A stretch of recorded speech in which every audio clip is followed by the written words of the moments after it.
معمولاً داریم آدم‌ها رو با هم مقایسه می‌کنیم. یکی موفق‌تره، یکی زرنگ‌تر، یکی عقب‌تر. اما واقعاً مگر ما چقدر از مسیر زندگی اونها می‌دونیم؟ اگر بخوایم زندگی یه آدم رو از تولد تا مرگش ببینیم، با همه انتخاب‌ها، سختی‌ها، احساسات و دردهاش، متوجه میشیم که ما فقط یه تکه خیلی کوچیک رو می‌بینیم.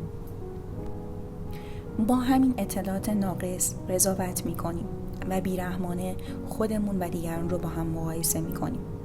ولی از نظر علمی، آماری و حتی روانشناختی هیچ دو انسانی قابل مقایسه نیستن و از نظر اخلاقی شاید بی‌انصافانه ترین کار باشه.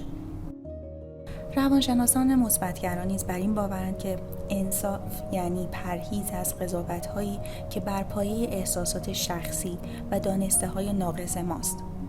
هر کسی مسیر منحصر به فرد خودشو داره. مقایسه کردن یعنی نادیده گرفتن اون مسیر. پس دفعه بعدی که خواستی خودت رو با کسی مقایسه کنی، یادت باشه که تو تصویر کامل رو هیچ وقت نمیتونی ببینی.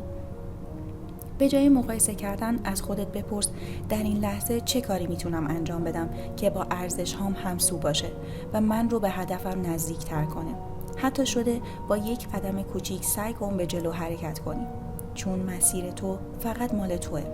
پس با آگاهی از تفاوت‌ها بدون قضاوت به شرایط فعلیت نگاه کن و تصمیم بگیر قدم بعدیت چی باشه.